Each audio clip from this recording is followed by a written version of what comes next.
Let's go. All right, y'all. Welcome to another episode of Mornings with Movers. We are ready to get it started on this beautiful Thursday. I don't know. Oh, 75 degrees right now, so can't complain about that.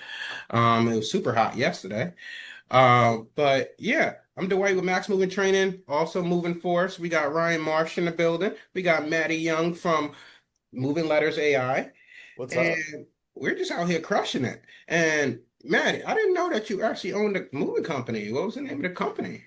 Yeah, it's called I Haul I Move. Yeah, so it's kind of funny that a lot of people didn't know that, but now, obviously I've kind of embraced going full on back in there and getting my hands kind of dirty and finding some holes, but also patching things up, being a visionary leading and dude, things are better than ever. So it's great, man. Yeah, I think like when you step away from it and you actually get to see it from the outside in, it definitely gives you perspective versus being in the day-to-day grind every day. Oh, absolutely, man. Like the things I've seen and being able to just get my hands dirty again for a while there, I kind of fell out of love with the business, for with the moving business. And it was just one of those stressors that I couldn't stand. And now we have a really great crew, we got great leadership. Like things seem to be synergizing. It's like, whoa, what's going on here? So Hmm. it's pretty exciting times for us and numbers are up. I've heard some other movers' numbers are down. So I'm feeling extremely grateful that things are going in our direction and going well. Okay, okay. And I know Ryan got in late, so he a little tired, but we're gonna wake him up this morning. Let's go. Good luck. I'm trying. I'm So trying. What's up, guys? another What's day. up? So how's everything been going with you?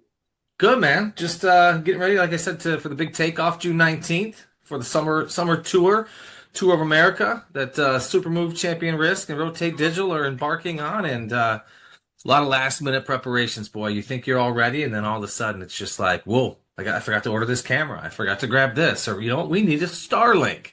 We Yeah. better get that quickly here. So. Yeah, just super excited to be out and about and to witness the greatness of this industry throughout this entire summer. So Yeah, no, it's it'll be really, definitely really gonna be cool. big.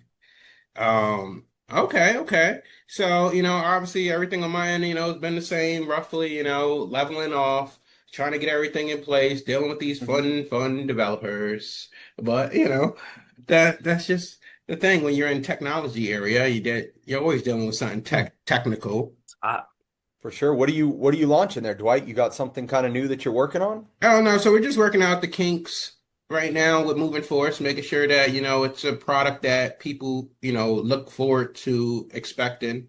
Hmm. Also, got to get back to working with the team, my actual team of people, so that we can make sure that these people are being properly vetted. So just going through the normal back end stuff. Okay. Nice, man. Yep. But I how's get that. moving letters AI been going? It's going really well, man. We've had some good growth. I think, like you said, things are tapering off where people have already done all their marketing for the season. July tends to be kind of our slow season for kind of probably vendors and such, which is great for me to spend time back at the moving company as well. But yeah, dude, it's better than ever. Pretty happy with where we're at, and it's a fairly easy business as far as like automating of it. We have three production folks, one production manager, two production assistants. And yeah, it just kind of churns and burns and it's way easier going than three people on a truck and dealing with fighting, feuding, a lot of personalities. Hmm. your Yeah. machines show up every day, I would assume, right? Sometimes the people. For sure. I call it a DPD, drama per dollar. So moving company drama per dollar is pretty high. Drama per dollar for the mail company, pretty low. Need a last minute fill in or facing an unexpected injury among your moving staff? No worries, Moving Force has you covered. Our app instantly connects you with trusted, professional movers who are ready to step in and handle urgent jobs whenever you need them. With our reliable network of vetted experts, you'll never be left shorthanded. What are you waiting for? Download the app now and sign up for free now. Your stress-free move is just a tap away. Okay. Yeah, I'm, Yep. I'm out here just making sure people know to join us because we To got. join up, man. I already shared it to my team, dude. So hopefully they're on here. Hopefully they don't comment something stupid, but hey, it's all good if they do. Is No, Zach so even up right now? Bro, you know Zach isn't up, dude. He's probably watching Wheel of Fortune out here. I feel Price. like it's 9 o'clock. 9 o'clock our time. I don't know what it is his time. I don't know where he's at. Is he on East Coast right now still, or is Yeah, he? he's out in Florida still. Oh He's yeah, actually about to have a baby in July, so I'm really excited for him. Happy for him to kind of, he's probably still sleeping. It's 9:07. Yeah, he'll be up in another 45 minutes. don't worry, man. He's trying to go surfing today or play some pickleball. No biggie. All right, y'all. So big announcement, July 10th, Thursday, 9 a.m. Eastern, not Central, Eastern. We're gonna have a big event with all of our past guests from the last 50-ish episodes. You know, it's gonna be big. It's gonna be a lot of people in attendance. Still getting people to confirm up. But the flyer will be going out very soon, so you guys can join, and it's free. It's free. You know, that's the key word. So, you know, don't be afraid to, come and watch as we drop these gems. We're going to have Matt Young in the building again, just gracing us with some gems. Ryan is always going to be around. So, don't mean to make you I feel hope I'm be Ryan. on the road. You better hope Starlink works. Yeah. Let's go. Well, last time he did a podcast in his car. So, it's okay. Do what we can do. So yeah, we're gonna have a great time. So definitely join in July 10th, right here on our YouTube channel. 9 to 11. We're gonna make it big because at the end of the day, it's gonna be so many people who can't get it all in 1 hour. Um, so yeah, super excited about that. Other than that, I haven't. So I've been actually trying to pay attention to these moving groups. It has been super, super quiet out there. So I hope that's a good thing that people are, busy this summer. But I guess from your guys' perspective, what have you been seeing that people could still be working on? Yeah, I mean, it's really hard to say. I think really networking, outreach within the community with realtors and such, getting kind of in the face of power partners and building those kind of boots on the ground stuff. I think that's kind of what we're focusing on, our efforts. We just hired another salesperson to kind of help with that kind of outside facing, interactions, and we're going to hope that it elevates. It just takes a lot of time to kind of plant your heels into that and make it grow, but yeah, that's kind of what I'm thinking. A lot of movers could be working on this season and not just being like, "Hey, woo is me. Phones ain't ringing. The weather's bad. This or that." Right? I think kind of creating some action and making some things happen would be helpful for them. That's my thoughts, at least. Yeah, yeah. You know, sadly, the truth is, like you mentioned, like I've even been like from a training standpoint, I've been Hmm. looking at where people can use focus, and right now I feel like I've been covering all of the main core places, between marketing, operations, sales, leadership, and I'm just like, geez, what other content can I be exploring on creating or whatever the case is that would Yep. give value, but so many people are uh outsourcing nowadays that it's changing the game. Oh, Like, yeah. between, oh well, hey, we can help get your sales numbers or your sales ROI a little bit higher. Well, hey, I'm not even doing sales in-house. I'm using a sales call center. Okay, okay. Hmm. And then, now with Ready Rolls with what is it? Forget his name. I'm losing my mind right Stephen now. Reed. Um, but yeah, with services like that, we got people that's allocating outsourcing their dispatch now. So Yep. it's like, geez, okay, now we got sales outsourced, we got dispatch outsourced. Pretty much at this point, we got a bare bone operations where it's just movers and the owner around. So it's Yep. like, okay. Yeah, it seems like that. What I've noticed personally is that the secret of VAs isn't really a secret anymore, right? Some of the top players that were reaching the 10 mil heights and such were kind of utilizing a lot of them. And then us kind of smaller moving companies started to kind of figure that out and adapt them into great roles. One of mine recently, Kathleen, I want to shout her out. She's incredible, sounds great on the phone. We had her just take over pretty much all of our hiring. We kind of started treating hiring like sales. As soon as we get a lead that comes in, she's already calling them, getting ready to schedule a group interview, proper onboarding process, really kind of helping create great culture, and it's already laid good foundation for the season for us for sure. So yeah, cat's out of the bag, man. VAs are here, and they're very helpful for our industry. So Yeah. So for those that again don't know, if you guys are running short on labor for this summer or so like that, make sure you download Moving Force, your on-demand team for every move. Okay. Anytime you guys need any labor, wherever you are on the East Coast, just go on the app, put in your little information about the job details and let it go to the market. Somebody accepts, and then they'll meet you right where you need them. And these guys come vetted, trained, and ready to pay for any damages that they make. Last minute crisis? We've got you covered. When your moving staff is short, Moving Force steps in. Instantly connect with a network of trusted movers ready to handle the job. Fast sign-ups, trusted network, reliable solutions. Don't let last minute issues slow you down. Help is just a tap away. Download the app and sign up for free today. Ah, that's So, cool, man. definitely check it out. But no, so yeah, geez, I don't even know where to go with this, right? Like, just because of so much outsourcing, I'm like, what is the industry changing into? I think it's about time, right? I mean, we sit here and talk about outsourcing this, that. I mean, look at every other industry that's adopted technology, that's outsourced particular departments and things like that. It was just a matter of time before this industry eventually caught up. I go back, 12, 13, 14, 15 years ago when we had 2 office admins, 3 move coordinate. Like we had this office full of like 8 people. And I'm just like, I remember my first day on the job. I'm like, well, what do you do? Well, I coordinate locals and I coordinate interstate and I coordinate everything else in all the national accounts. I'm like, why do we have 3 people? We didn't have computer systems. We were all papers, logs, 3-ring binders, whiteboard. You needed a plethora of people just to kind of do the things that now take 1 person, maybe 2 people to do. So it's been really, really cool to see the transition over my years in the industry go from prehistoric times like Jurassic Park to now. I feel like the industry is starting to play with, I don't want to say the PS5 at the moment, but I feel like we're kind of with the Sega Genesis, we'll say, but a lot of room to still grow.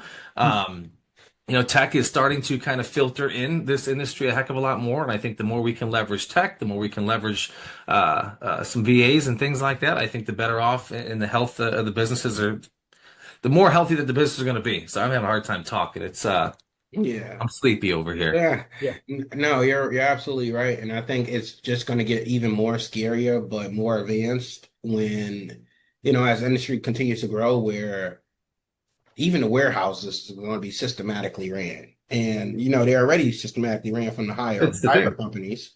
Hey, you look at Amazon warehouse, right? I mean, eventually, I mean, I don't know what the time frame is going to be, but do you see your warehouse as your moving company operating kind of at that Amazon type level?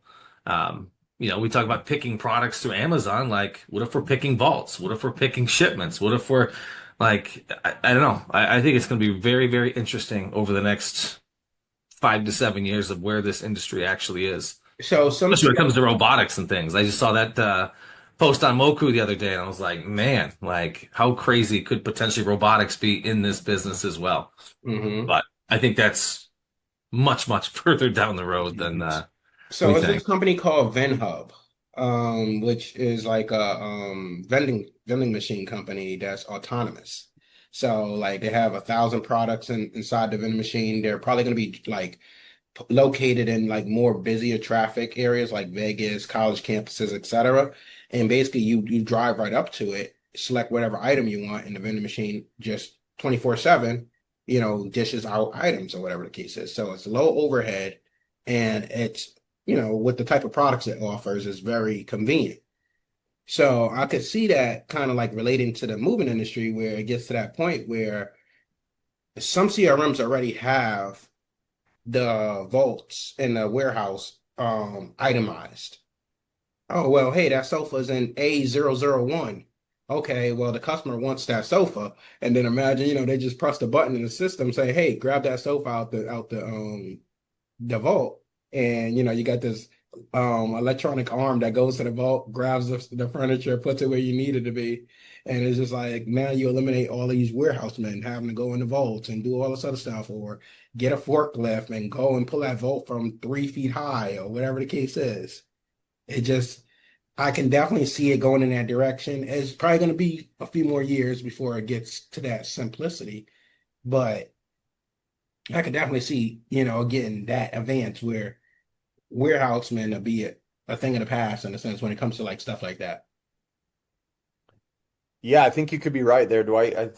Seeing how far we're kind of going. I'm not sure if robots are gonna, replace movers just yet, but maybe that kind of automation where we have some machinery that can auto grab volts and kind of put them where you need them and do like some different remote controlling and such. I mean, there might be an idea there. I think there still has to be someone to oversee some of it, but it could help maybe cut back some time if you could help kind of create some automations there. So absolutely, man. I think you're onto something there. So, And yeah. so what the cost is that? What's the cost to outfit your warehouse going to be with something like that? Yeah. You can almost have to rebuild. Uh, you Well, know, what's the cost of not having it? Remember that. You Oof. know, how much time is it cutting? How much payroll are you paying? Just like any of these other outsourced companies, like, if you go with a VA versus having a in-house person, how much payroll are you having to deal with versus having to deal with this person? no, you'll definitely save some cash. But man, that'd be interesting to see Vaults just whipping through, almost like going to a port. They pick up them big containers and they're just thinking throwing them all over the place. I mean, probably pretty similar to that, but we'll Yeah, see. it'll be crazy, but it's going to be there. Just like, they haven't yet exercised these body skeletons yet, like heavily. But like, remember the body skeletons I was telling you about for the older people that was in the industry, where they could put it on and it helps with lifting heavier furniture or assisting with lifting heavier furniture. So it's keeping them around a lot longer.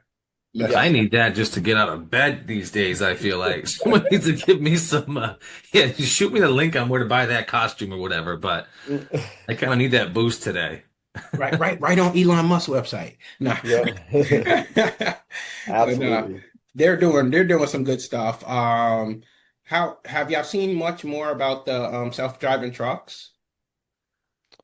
Not a whole lot. Obviously, we know Tesla has kind of one that's going to do autopilot. That's great. That's going to help, but haven't seen much else on it. I know Penske recently, like a couple of years ago, Penske were getting their first few rollouts of the electronic trucks, full self-driving trucks. But then I haven't heard too much about it after which, so I don't know. Yeah, for sure. I don't know if they're quite there yet. I mean, I have a full self-driving, the Tesla one, and it's cool, it's fun, but there's times where it gets a little scary. So, but there's also times where I've been on the highway and I'm like, man, if I didn't have that on, I probably would have crashed into that dude. So, there's kind of 100%. a debate there on where it fits for driver assistance. I'm not sure if it's going to ever do full self-driving with the kind of turns and the precision that some of these drivers have to have, especially with the big rigs, but I certainly could see it at least on highway, long hauls, definitely kind of helping, kind of assist guys not fall asleep at the wheel. Yeah. Definitely, definitely. So I guess Nate must be your guy, Matt. Yeah, yeah, yeah. Is he in there commenting? Yeah, Nate's my GM there for iHaul. He helps a lot. So he's probably just in here hollering at us. I sent the link out. So what's up? Yeah, no, you said y'all booked 22 moves in 3 days. That is phenomenal. Yeah, things are going really well right now. It seemed like last week here in Colorado, and I mean still to this week, we just got that rainy, yucky weather constant every day, and it's not like Colorado to not have sunshine. And so I think it was weird because we saw 5-star reviews go down, we saw the call volume go down. And then like last Saturday, sunny outside, perfect day, and we're starting to get 5-star reviews. Phones are ringing off the hook. So it's weird how it's affected that. But now that weather's getting a little bit better, we're getting those calls. Going into June, I was a little concerned, I'm not going to lie, but we literally kind of doubled what we were going into June with pretty much really quick within those 3 days. So pretty exciting to kind of see that recovery. Okay, It's okay. isn't that crazy how like looking back, like there'd be like 3, 4 days. I'm like, man, I've only booked a couple jobs. Like, what is going on? Then all of a sudden you show up to work on a Thursday, and between like that snowball that you've been creating just absolutely smack patties out all over the place, and you've got 20, 25, 22 moves scheduled for the next couple weeks, jam packed, and you're like, this is insane. Like that's the part I don't want to say I miss, but I definitely do miss about the being in seat is just having those drastic like holy cow, here we And you go. can you can never be ready, even when you say, hey, like last one summer we had like 10 guys, And we was like, you know what? The volume calls for it. We don't need too many more guys, so we're not gonna hire too many. And then it's like, oh snap, we got 50 jobs in 2 weeks, 7 day stretch each week. And I'm just like, oh geez. So next summer I'm like, you know what? We need a little bit more. Like, let's get like 15 guys or something like that. Because if we get hit like that again, I want to be prepared. And then we didn't have that. And I was like, Yeah. what the hell? It's unpredictable. Ebbs and flows of the moving industry is wild. It's a roller coaster ride constantly. I almost see it as a heart rate monitor, you know what I mean? You're just do do, you know what I mean? And sometimes you have that you skip those heartbeats. But yeah, man, it's interesting to see. It feels like the industry is recovering quite a bit from 100%. everything. I feel like this year is going to be a much better year for the industry across the board, at least in my thoughts. So. Hey everybody, my name is Dwyght Mack with Mack's Moving Training. So we're going to be doing a move and a pack today. But before we go in, there's just 10 basic rules that we just need to know before participating with this service. So number one, understand moving is a very, very stressful thing. The customer, they're uplifting their life from one location to another. They're having to call all these vendors and get all these suppliers in place so that basically they can make that transition. So their stress level is at the highest right now. We need to be a service provider that comes in and basically keep that stress level mitigated or very low. Come in as professionals and do our job the way we know how to do our job so that this customer is less stress during that move process. Number two, be on time. First impression is everything. You guys showing up outside of the window rubs the customer the wrong way. It messes up the rest of the move process. Even if you guys do the best job y'all can do, because one thing was off, this customer's mood is just off. Go up and beyond, be there before the time, as long as they're okay with it. Yeah. What was I gonna go with it? Also, I would say for you guys as a recommendation for those that's using your merchant services or whomever you may be using to get your credit card payments, as a referral, Remedies Payments. If you don't have those guys are amazing. Also, just make sure that you guys are monitoring your credit limit or your credit card limits, because you know that most credit card companies put, hey, how much do you plan on taking in credit card payments this month? And some people may say, oh, well, we may take in, 50 to 75,000 in credit card payments, or maybe a little bit more. Be mindful about that, because if you are having a busy summer and it gets to that point where you're over 75,000, if that was your cap, sometimes that does put a block on your credit card payments. So for fraud purposes, of course. So you have to call your merchant service and you have to tell them, hey, we need to increase our limit. And of course they'll ask you, but it does take a little bit of time. It's not like instant. So there's times where I think we got over like 90,000 in one month, and cards started declining. It was like, whoa, no, we need this payment. We just did this 10-hour job. We need this money. And the customer's like, I know I have the money. It must be something with your system. And it's the worst thing where you got to be like, all right, let me call you back and get this payment and let my guys leave the site. And now you're like, oh, I got to chase this person down. I got to hopefully make sure that they don't put a block on their card so I can get my money. So just make sure that you guys are, being diligent in monitoring your weekly credit card usage or income. And just realize that, hey, you know what? We're going into week 3 of the month. We've been extremely busy. Let me just call this merchant real quick and just increase our limit by X amount of thousand. Yeah. No, that's good advice there, Dwight. I actually have a backup credit card processor like a Square. We don't use it as much. Remedy's been fantastic for us. We typically don't have a whole lot of issues at all. So we like those guys, but having a backup just in case systems are down or something's weird happening like that, we can go there. Where I find a lot of people's cards get declined is just debit cards. Clients who use a debit card, most of their banks are going to limit it, maybe 3,000 or something. So if you're hitting them with a big one or a 2-day move, and invoicing all in one there. Typically, that's where we see a lot of people get declined, but there's nothing worse of a feeling for that client to be like, man, I got the money, and sometimes, unfortunately, movers might, treat them a certain way, or it might just not come off the best way for those cards to get declined. So we try to train our crew to kind of be really empathetic of it, and then typically that's probably what we find nine times out of 10, to be honest with you, is that they have the money. It's just over the limit for the day. And I guess call me old school, but I'm still in that mindset where I don't know if you do it, but I still want to clock my crew out at the end of the day. Hmm. I know that people are probably, and I don't know if that changed, Ryan, if you heard anything about that changing where people are just kind of like leaving it up to the drivers to still clock themselves out. As to the payroll program that we leveraged had geofencing and some other pieces on there, so we could monitor and see where they actually were based on where their phones were. So I think we talked about this a couple episodes ago. So we actually, when we picked up guys offsite at their homes, they could actually clock in right from their home base, and we'd see where they would actually clock in. Then we could basically marry it back and go, okay, yeah, why did Dwyght clock in at home at 7:30 today? Well, because his car broke down, the truck was passing his house to get out to the job site, what have you. The driver actually clocked him in at that time, at the time of pickup. So, Oh no, not that type of clock out. I'm talking about like at the end of the job clock out. Oh, bill the out. other job. Yeah, billing. Okay. So you would physically clock all your guys out at the end of the day? Yes. And it takes less than 5 minutes. But, we had a little script, but I just felt like, I would not allow my guys to clock themselves out just an off chance that, and even then on some weird days where it's like my guys would go out like at 9 o'clock, get to the customer house around like 9, and then they would call me around 3 o'clock and be like, oh yeah, well, we technically finished at 1:30, 2 o'clock.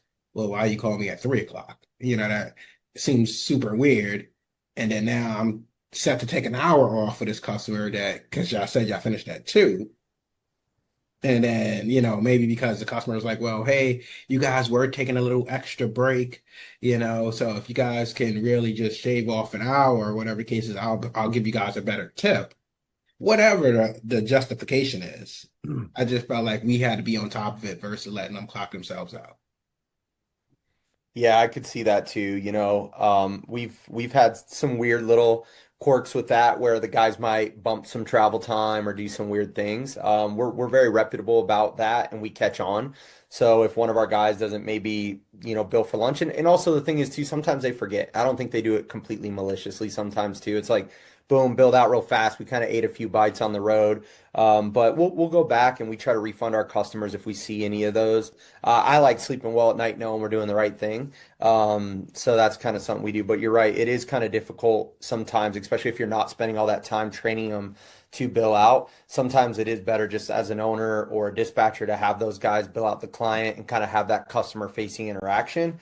So I don't know, man. That's kind of my thoughts on it. Number 3, make sure your team is in uniform, they're groomed, their hygiene is checked, because that's the worst thing you could do, especially going in a house. Customer could smell your guy from a mile away, and now, again, their mood is just thrown off. So make sure that you guys are in uniform, you're tight, you have uniform shirts, it doesn't look like, you have a laborer that's, hired from off the street. Presentation is everything that goes towards your first impression. Number 4, introduce both you and your partner when greeting the customer. Don't just go to the door by yourself, while your driver is unloading the truck, and introduce yourself. Actually have both of you there. Introduce yourself first, then introduce your partner second, and then, allow them to welcome you into their home.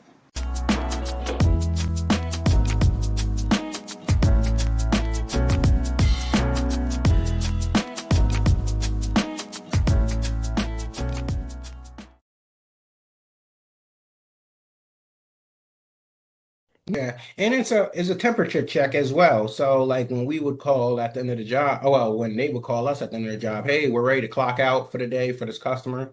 Okay, perfect. Well, did you get all your equipment back? Is everything in the truck? Is the blankets folded up so that we can make sure that the truck is cleared? There was a there was a reason behind every question, so that basically things we knew that things were getting done. Yeah. And then, hey, did you do a final walk around the house with the customer to make sure everything was where it needed to be? Okay, great. let me speak to the customer. Customer's right there next to the driver. Okay, hey, how did everything go today? They was like, oh, everything went great. These guys were awesome. Perfect. So now, again, that's another question where you're like, hey, you know what? There's likelihood there may not be there may not be a dissatisfied customer. So we Hmm. probably aim for the 5-star review in that case. Yep. Was everything put where you needed it? Oh, yes, everything was put exactly where I needed it. Okay, perfect. So again, not a dissatisfied customer. Now, as far as claims go, we can't be 100% there because customers do have time to go through boxes and stuff like that. But again, if they're likely satisfied at that moment, likely you can go for the 5-star review, whether it's a video testimonial or just getting a 5-star rating. Yep. And then again, increase morale because at that point in time, you could so we kind of asked the customer, did they want to add anything extra for the guys? Some movie companies frown on that or whatever cases, but I feel like if you don't ask, then don't expect, Hmm. because sometimes these customers don't even know what to tip. And I've never been a big fan of telling them, hey, you know what, some customers tip this. I hated that part of it. Oh yeah. But there are some CRMs that have recommendations. Oh, well, hey, do you want to do 3%, 10%, 15% of the invoice or whatever the case is? And they can see it on the tablet. That's You been know? huge for drivers and crews. Having that, and let's face it, right? As consumers of all of us, we go to what drives me nuts, you go to takeout places, not even takeout places, but I was just at the airport last night, and I go and buy an apple and a bottle of water. It's a self-serve machine. Hmm. And what's it do? It prompts me. Do I want to leave 10, 15, 18, 22? It had like 4 or 5 different prompts. And I'm like, and it didn't even have a spot for me to click no at the moment. Cause I'm like, I just went and grabbed my apple. I went and grabbed my water. I rang it out. And now it wants me to tip. Now, yes, there was somebody sitting over in the corner, I think probably looking at a screen to make sure that I'm actually scanning my apple and my water, but it prompted me to tip. And then but I didn't like this one though because it didn't allow me to say no. And I always leave a tip just about on anything, but I had to go into other, and then it was like do a dollar amount or a different percentage, and then it was other. So it was a 3-step process for me to just cash out with my freaking apple and my water. But back to where I was going with that is we're so used to just about every service we get, you have that auto prompt tip piece. Hmm. It works great. We've seen a mass increase, a 30% increase in tips, and then a 40% overall increase in what the actual guys are bringing back home by having kind of that auto tip feature in a CRM. And it just kind of takes out that awkward because our guys were not allowed to ask for tips. Yeah. I mean, tips were if you do a good job, that customer is probably going to tip you. The biggest thing that I struggle with is when customers would ask, hey, I want to leave your guys a tip. And it was always they're calling me last minute, 3, 4, 5, 6 o'clock at night. They might have caught me, they might not have. And just trying to say, hey, what do we tip the guys? They were great. Like, what do we do? Is it going to be the same crew at origin as destination on an interstate move? Or is it going to be, how do we do this, Ryan? And it was always like a tough piece. I want to be like, yeah, give the guys $100 a clip, but did they earn $100 a clip? Should it have been $50? Like, depends on the job, depends on what was going on. So it was just a hell of a lot easier when they go to pay right there on the spot with their credit card. Ooh, here's that tip prompt. Boom, boom. And you can obviously preset that how you want, percentage, dollar amount, what have you. But the guys loved it. And then what we would do is actually have a little kind of a tip party, we'll call it. So all the crews at the end of the month, whichever crew brought in the most tips, there's a potential you could match that as an organization just to kind of incentivize. Because typically, if your guys are getting big tips, what are they doing? Probably doing a really damn good job, which is creating 5-star reviews, which is creating happy customers. Bigger tips is what? Creating happier crews, retention, blah, blah, blah, blah. But then also reviewing with those crews at each quarter, because we weren't big on like merit raises and increases, right? So increasing somebody's, base salary or hourly salary by $1 or $2 to me was always an insult. Like Maddie's my number one driver. He's making $27 an hour. I'm going to bump him to 30, which is $80 a week. Less taxes is $45 a week for my best guy. Hey, here we go. No, no, no. I always thought that was kind of shit. But at the end of each quarter, reviewing with the guys like, hey, Maddie, guess what? You made X amount of dollars in hourly. You made X in tips, which ultimately was boom, you were making $46 an hour. Yeah. So we tried to, but you got to stay on top and break that down. But super, super easy to retain guys, and everybody seemed to love it, especially when you're competing. Anytime you can make anything a competition, I feel like Not in just the moving industry, but anything. Like our guys were battling to see who get the biggest tips, who could get the best reviews. Like it was like this such cool internal battle to make things happen because they knew they were being incentivized by us as well on the back end. So Yeah, it's the worst. So we did a my guys did a long distance job down in New York City from upstate Albany area, and like three hours or so like that. Um, and I guess after the long day, I guess the customer was like, "Hey guys," I think it was like two or three of them. They was like, "Hey guys, here's 20 or $40. Go get something to eat." And I think my guy, even though he should have acted professional, I guess he just was like, that is just so disrespectful, I guess. At that point, you could keep the pizza money after making that long trip and doing that long job. So, I guess, hey man, it depends on the experience that the customer had, right? Like I know I've personally been places where the server or whatever thought that they provided this extreme level of service, and I'm like, really? You dropped my food off. I had the same beer the entire time. You never filled my beer. And I don't know. I get frustrated sometimes with the level of service that we get nowadays. I just feel like there is a mass lack of service. It's almost like tip is expected. yeah, I I don't know get if you that. guys see that at your like, I don't know.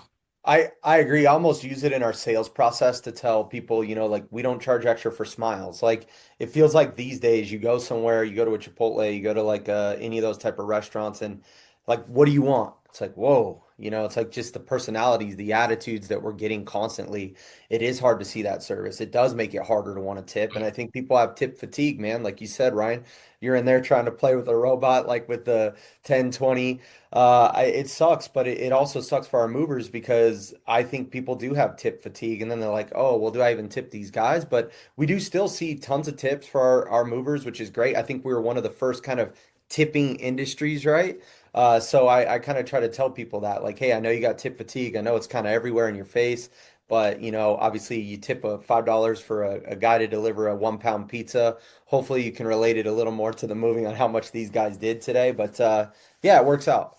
Customers are pretty happy, and we incentivize those 5-star reviews, like you said. Creates a great internal culture of like a kind of like soft competition. Like no one's being malicious, but we're all kind of trying to get better, and everyone can get 5-star review money. And then if there's so much, we got mover of the month, we got some other incentives too. So that's really helped us as well, kind of create a good culture. Yeah. And I think also just how you manage the tips as well, for distribution purposes is going to be key. Some moving companies, um, no names. One moving company was like that, they paid their guys every 2 weeks. I thought that was against, some type of labor laws that their movers are getting paid bi-weekly. But I guess it's a thing. And then it's the fact that they hold the tips, credit card tips, until the time they get paid, which is absurd to me. Where for us, we were weekly pay, but we also was every other day distribution for credit card tips. Because obviously credit card tips is kind of like accounts receivables. You're waiting for it to all come in at the same token where you don't want to dig into your cash flow to necessarily give that out. So based on how fast we were receiving our batches, it was like, okay, you know what?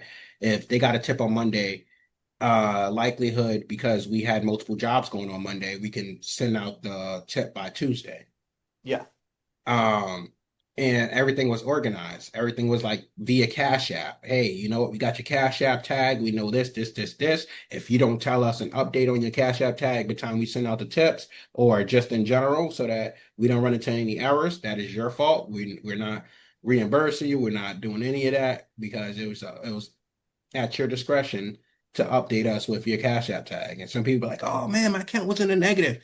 Well, hopefully it helped you get out of the negative because you didn't give us an updated tag. Were you guys paying tips on taxes? So yes, they did get taxed for the tips, but it would be like a when it went to payroll, it would be like a phantom amount because they already got the money. And They then it had the would money in, total tax, total tip comes out after taxes, what have you. yeah. So it affected their payroll where their payroll dollar amount would go down a lot less because they got taxed on a tip plus their week hourly, but they physically got the actual money already or so like that. So I don't know how necessarily it seemed weird when you put it all together, but at the end of the day, it all worked out for what it needs to work out for. Um, and yeah, we had no complaints. And again, like I said, I know that you do the clock in where you did the geo tracking thing. We just did it based off of mileage. It always worked better that way Yep. because at the end of the day, they knew how far they had to drive. It wasn't taxable for us, where it became like a burden for us to figure out, oh man, how are we going to get this rate down? How are we going to do this? Because we got to pay payroll taxes on the non-billable time. So, Yeah. I think that's really cool that you were doing tips like that, Dwight. I personally probably wouldn't do that just because we do hold that tip for that week until they get paid, just because it is so much easier for the team and all the stuff. Obviously, our guys would love those tips, but I feel like it would really complicate the organization of the situation as you get a little bit bigger. So I do think that's cool though, because I'm sure those movers love getting those tips right away, especially off credit card. So I do think that is cool because it yeah. is kind of like the restaurant industry where if they get a credit card, they get it cashed out at night. So maybe you're onto something, man. That's cool. Yeah, so what we did to keep track of it is we used the Google form. Okay. So the dispatcher who clocked out the crew knows how much they got tipped. Yeah. And basically, and it also showed in the CRM for the payroll purposes. You know, it was like, oh, well, there was a tip of da da da. Okay, cool. So they have the customer's code, because let's say the customer had two job orders. They had a packing job and they had a moving job. So they're two Mhm. different work order numbers. So we had the job work order number for this date, this time, this customer, and we had the tip amount for that specific job. So Yep. now we just put all that in the Google form so that everything is, reported properly. And the financial controller, who we also have working for us, would be the one who's, one handling payroll, handling tips, everything like that. So for their internal purposes and records, they have a form and a spreadsheet saying that, hey, did we pay out these tips to these individuals? Here's the Cash App names for these individuals. And hey, we had a business Cash App, send it all out through the business Cash App. So we have record in Cash App that these people got it. And everything was just kind of like managed accordingly so that it was like we didn't drop the ball with who didn't get a tip or who we missed. That's good. Sounds like you had figured out that organization and like that style. So man, congrats to you. Like that's cool, man. Those movers must have loved it. Oh yeah, you don't get complaints like, geez, I got $150 tip. I gotta wait till Friday to receive it. Oh, I need that money now. Can I get an Yep. advance? It's just like, no, no, no. Let's just make this work. Yep. That's cool, man. Um, so other than that, so all right, so y'all kind of do it weekly. I know Ryan, you said the same kind of concept or so like that. But yeah, what other, I guess, efficient things that you think has helped your operation be successful, Matt? Yeah, I mean, obviously I shouted out the VAs. Those are great. They've been helping, obviously, a social media one. I always suggest someone start with a 20-hour a week kind of style. That has created some efficiencies for us. Besides that, man, I mean, we've just kind of gone back to the basics. And I think going back to the basics sometimes, and kind of re-looking at the process and seeing, is this absolutely the best way to do it? Has helped as well to find kind of some inefficiencies on where we could just go back to the basics and fundamentals. And doing that actually has helped us because I think sometimes myself, I always want to be the cutting edge guy who's like doing the new unique stuff. But sometimes when you switch up a whole way of doing something, it can just create a lot of headaches. So we have gone back to those, and that I mean, it's weird to say, but it has created like more efficiencies in a way because sometimes my way wasn't always the best way. You know what I mean? So how has it been with incorporating the moving letter AI into your moving company? For our business, as far as like how well we do with it. Yeah, like has it been like helping or slowing down the operations? Is it designated to a person? No, actually, it really doesn't. I mean, we kind of operate in a similar kind of office structure, so it's not exactly next door, but it's kind of close by. And it's pretty good because it's technically right now it is all under the same incorporation. Just because when I kind of did this, I was a little concerned, like, is this gonna work?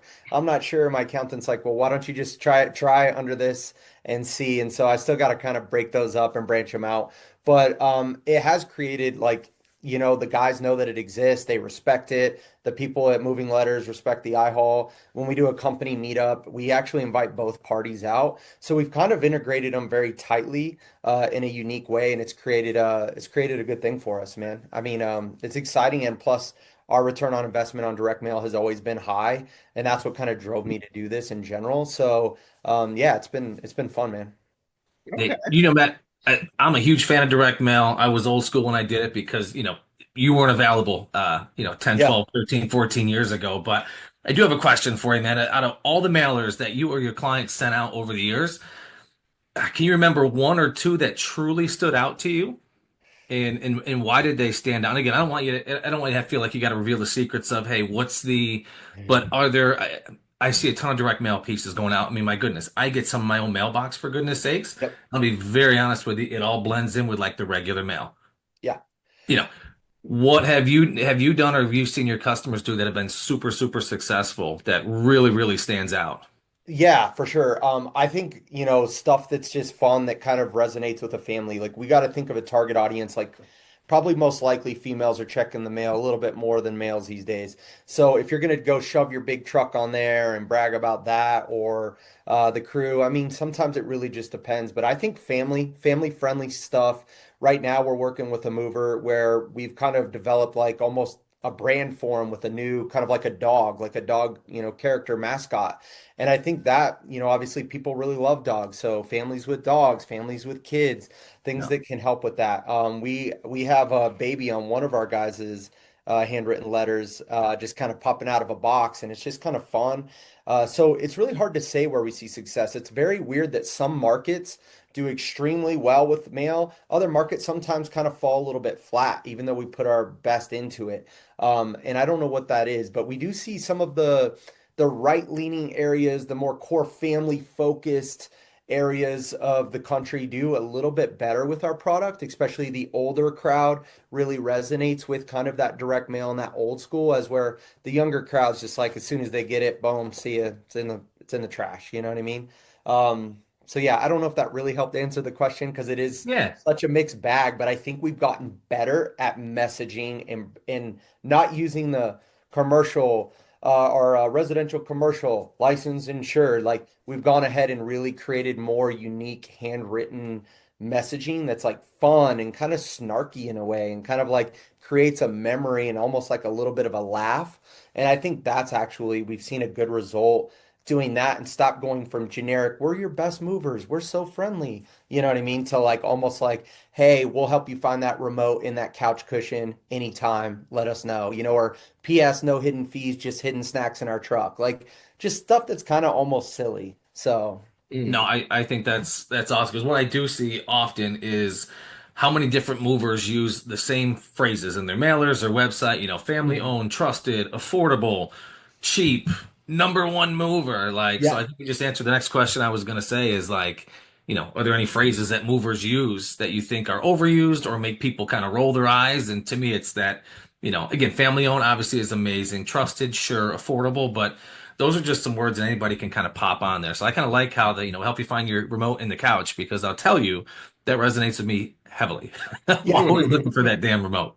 Yep, and it's kind of funny and it makes it memorable. We also have a mover out of Tucson right now where it says, "Hey, congratulations on going under contract. Time to sip prickly pear margaritas." You know what I mean? And like just something like kind of fun like that, right? Or time to cue the mariachi band, right? So just stuff that's like very different, that creates a lasting memory and that kind of ties in with their brand or their unique area, right? Like I think of prickly pear margaritas maybe is more of a thing down there. And then like I had a mover out in Oklahoma where we would talk about Aunt Linda's potato salad. Like if you need to move faster than Aunt Linda's potato salad disappears, call us. Just stuff that's like wild, you know what I mean? And that's what we've started to really harness on, and definitely seeing a little bit more of a response because now we're creating a lasting impression and not just a generic, hey, here's the same coupon, here's the same little stock image family. So I feel like in the couple years of almost couple years now of owning the Moving Letters AI, finally starting to tweak and continue to constantly get better at what works. Yeah. What would you like? This is not a weird question, but oh shit, did I just lose it? Damn it. No. What's the worst advice I would say that you hear or keep hearing about postcards, letters? Like, do you hear something when you're out and everyone's like, oh, and you're like, it just kind of makes you like curl, like, oh my gosh, I can't believe they're doing that, or why would they attempt to do this? Is there anything that stands out to you? Like Just terrible stop advice that image. you hear? I don't hear a whole lot of like that advice. I think there's so many good groups that give good advice, but just stock images. Yeah. Movers just do not invest in imagery. We went and did a media day for I Move, and man, it was like a game changer with the look and the appearance of our content. Get a professional photographer. It's going to be so worth it. $1,000, 1,500, whatever you have to spend to have a crew go out, find your best handsome movers, right? And go take some photos and have some fun with it. Honestly, that could be the game changer. I just think movers take their iPhone out and they kind of take these little photos with their lenses a little bit dirty, you know what I mean? That's where I see movers screwing up the most, to be Yeah, honest with we worked with this one company before, and not gonna say the name or so like that, just for, trying not to put people's secrets out there. But we worked with this one company before, and they did a really great job as far as they contracted a photographer or so like that to catch our guys on the job and really take in action photos you. that we could use to ultimately promote our service marketing wise. And it was phenomenal. Like we had over like, I don't know, like 100 to 200 shots, different action shots. And that alone was helpful in many different marketing things outside of just dealing with their services. It was Hmm. like, okay, well, hey, we can put it on our postcards, which made our postcards look really, really amazing. Yeah. And shout out to USA because obviously they've always done our postcards when we were in the Hmm. postcard game. And just having like those little backdrops where you have like that image that's like kind of dark in the background. Yep. It's so powerful. I always liked those stuff. And then on our website we had like a video of like our truck driving off or so like that, which was like a kind of like a dark shaded, Hmm. so that basically you could have highlighted text on in front of it. Again, phenomenal job by the website developers who were doing stuff like that, the postcard people that are just, again, bringing these photos to life where you're just not having just a single photo on a piece of asset and just like, hey, we're movers. Yeah. Oh yeah, for sure. Got to stand out with something just so much different than anybody else is doing. We're seeing, like I said, catchphrases, things of that nature are working really well. So I agree, man. Doing professional photography is my number one suggestion for any small, probably moving company that's up and coming is get the good shirts, get the little bit of the brand and the image, kind of get it aligned. And then I think you're going to see better results overall. Just that really shined up look and appearance that people are used to these days. Not stock imagery because they can tell, but just your company with a real shine to it, you know? Yeah, I think I did way too much when I had my moving company. I told you, when I was diversified. I was diversified. I have, Yeah. between having imagery of painting, cleaning, moving, storage, I'm just like, geez. Somebody was like, sit your ass down somewhere. I'm like, I'm trying. Actually, Yeah. speaking of cleaning, like this might sound a little wild, but tying this back into tips and the overall customer experience, it just kind of led me something. We had a couple drivers. Now, did our entire team do this? Absolutely not. I wish they all would, right? And like Yeah. I said, it's not expected, but it did take 10, 15 more minutes. But at the end of a job, right? So you laying down all your rug runners, you got your floor protection, blah, blah. You guys are tracking in and out, in and out, in and out. Get the job, customer's happy. You peel those rug runners up, you peel up that floor protection, what have you. What's typically on the customer's floor? Little dirt, little dust, little this, little that. So our drivers would literally ask the customer, "Hey, do you have a vacuum? Where's your broom?" or what have you, and we would literally sweep up the customer's home. We do a quick sweep of the carpets, do a quick sweep of the hardwood floors, and then there was always, a little bit of unpacking and things that we would do, what have you. We'd run the garbage out to the curb or put the garbage in their garage. Go Hmm. that little bit of an extra mile, and I'll tell you, you want to see tips increase and see those 5-star reviews. Have your crews are already loading the equipment into the truck, doing things like there's always that little bit of downtime at the end of a job where one person can grab a vacuum, they can grab a broom and sweep up 2 quick rooms or what have you. You want to see them tips fly off the shelf and customers just screaming your name. Have a guy grab a broom and a vacuum. And I know we're not custodians, I know we're not maids and things like that, but you got to remove that mentality from the guys. Um, you know, cash money, big time tips, little small things like that went a long, long way. At least for us in our market, right? I can't speak on everybody's market, but So that you was are, always fun to see those pictures of the customer taking a picture of our guys like vacuuming their white carpet or whatever the case was, you know. so Yeah, I you, love that, man. I always was always told a clean job is a happy job, right? So I think you're absolutely correct. You're onto something. We try to practice that too, because as movers, it's easy to take an energy drink and sit it somewhere by their house or spit out your gum and it's like it's just nasty. So the clean job is a happy job. I think you're onto something, Ryan. I'm gonna get each one of our crew just a little broom, even if it's from the Dollar Tree, so they It can start works. kind of sweeping up, baby. Yeah, nothing worse than you bring on customers' furniture. You're typically probably in a really, really nice home, and then you guys do a great job. You pull all your equipment out of there, the floor protection, and the customer's left with what on the floor? The last thing they should have to be doing right at that point in that time is sweeping their floors. Yeah. But to each their own on that hey, one, I would say. so for my team, I would have my cleaners come in there right after, clean the whole house up, fridge, ovens, and just basically just do a actual cleaning service. And I found that to be very useful because people want to pay for the actual extra services of clean outs. Now, of course, if you don't have internal cleaners or you don't feel comfortable with the people that you have cleaning people's houses, you can always outsource it with a smaller company or whatever cases where it won't break the customer's bank to add that service in there. But then you gotta you're probably gonna have to mark up that service so that it's beneficial for that partnership. Yeah. So again, it could get a little pricey there. But again, having move out cleans or new home cleanings before they move into that new home was very big for a lot of these customers. And they were like, oh wow, we didn't even know you offered such a service or whatever the case is. And we didn't want to have to clean a new house before we move in there. But we based on the last people that just moved out in a rush because whether they were renting or they sold the house, they didn't really have anybody clean the house as up to our standards. So can you Hmm. go in there, wipe down the cabinets, vacuum the floors, mop the floors before the movers get there? Yeah. Sure. You know? So again, another way to diversify, don't forget there is last mile delivery services or assembly services around this time of year because people are getting grills. Yeah. Oof. Oof. They're not that bad. The four burner grills, they're not that bad to assemble. I just liability is what I look at. Yeah. You got a gas grill, and I'm gonna send my movers to put that back. Now again, you got the right crew, the right this, the right that, 100%.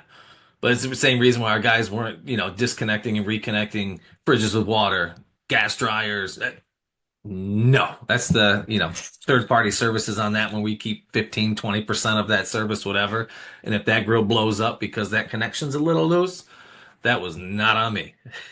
No, good thing Amazon was actually doing a vending service like that before where they were like you could sign up on their site and you can actually be an assembler for customers. So anytime customers got grills delivered to their house, if they needed assembly service, they would contact you and say, "Hey, do you want to take the delivery service, the assembly service?" It would probably be like $100, 100, maybe $150. Put a four burner grill together. No, you're not dealing with the propane. You just go there, take the stuff out of the box, assemble it, let the customer look at it, and you go about your merry way. And at the end of the day, liability technically falls on Amazon, and you go from there. So it wasn't bad for the nickels and dimes, but it was just a little extra pocket money at the end of the day. And again, I wouldn't just send anybody. I would, likelihood would probably be me or somebody I that. just bought a grill, what, 3 weeks ago? Because I've always had a flat top, right? Love my flat top. I don't know, I'm getting into grill talk here, but cleaning the flat top, I have to add an extra 30 to 40 minutes, I feel like, after dinner, right? Cleaning the flat top up, making sure it was seasoned again, making sure everything was. I'm like, I just want a standard grill. And I had Lowe's on Weber grills. They do free assembly, which was nice because I can tell you the last grill I put together, it took me like 4.5 hours. And like anything I put together, I don't know if they send extra pieces on purpose or I just skipped a couple pages that I couldn't read. But no, man, I am They not. typically don't send too many extra pieces. I had parts. I don't even want to say pieces. I had parts. Yeah. I'm like, I don't know if it was a windscreen. I don't know what it was, but Yeah. my grills never worked right until I had Lowe's do it for me. Yep. And See, even those contracts out, right? So Yeah. they have a third party service that comes at see, least in our area that every could have been your Tuesday. moving company. That was a third party company coming out there. We were diversified, but we weren't putting together grills. I can tell you that.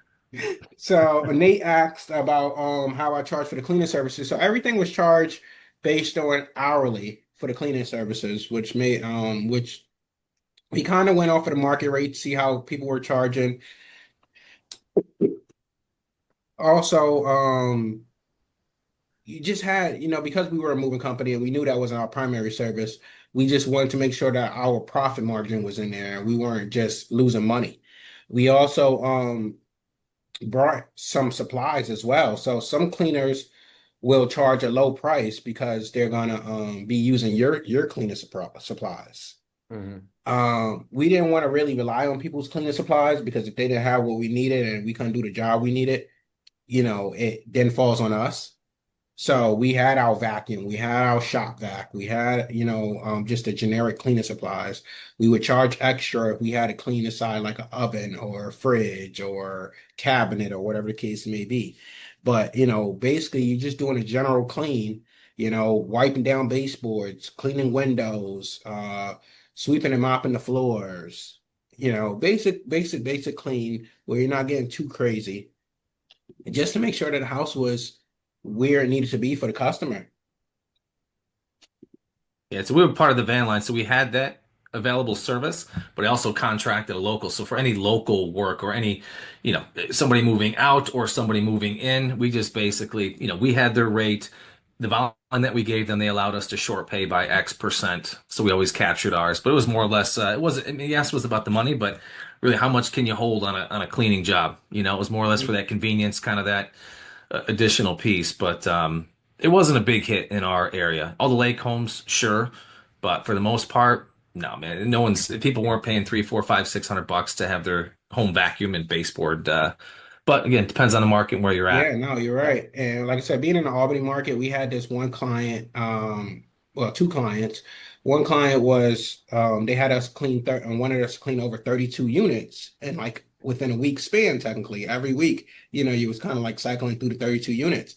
And when I tell you that, that was just because I didn't have enough cleaners or felt comfortable with the cleaners we had, likelihood that was me and somebody else cleaning or whatever the case is, it was a very big detriment to my time. I'll tell you that much because you're like, well, hey, we got whole moving operations, but I'm tied up on cleaning projects throughout the whole week and not being able to get back to my moving operations where in a single job, I could probably make what I made in a week doing all these cleaning projects.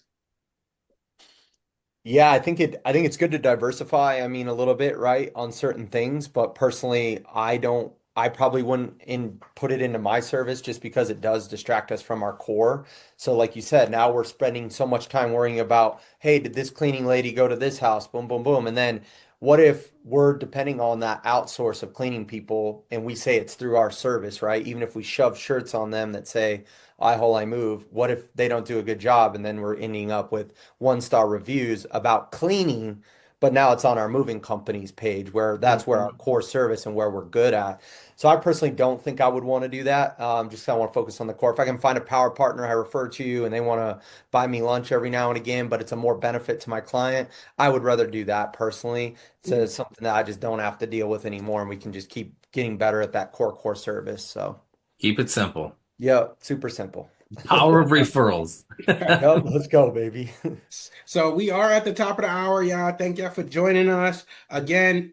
July 10th, 9 a.m. Eastern, right here on this channel. We're gonna be having a big gathering, so definitely tune in, and we will see you next week as well. Hopefully, Ryan ain't too busy next week. Oh, he's looking at his calendar already. But yeah, Matt, did you want to leave something before Ryan start talking about his schedule?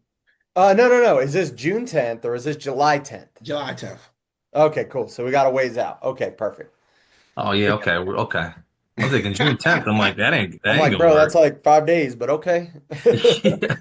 So yeah, Ryan, you want to take us home? No, man, it's your show. You take everybody home Oh, here. geez. Let's go. I can't even So, think straight right now. Or have Maddie Mallers bring it home. Come on, baby.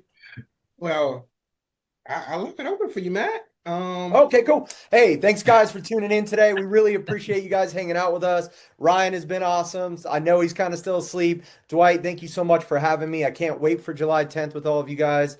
And yeah, hope everyone's kicking ass in their business and keep going, baby. And All check right, out guys. Moving Force. You know what I mean? Download the app for Dwight. Let's go check that out. Let's help this dude out. Let's go. Yes, sir. All right, Energy, y'all baby. keep crushing it out there. We'll see y'all next week. Y'all take care.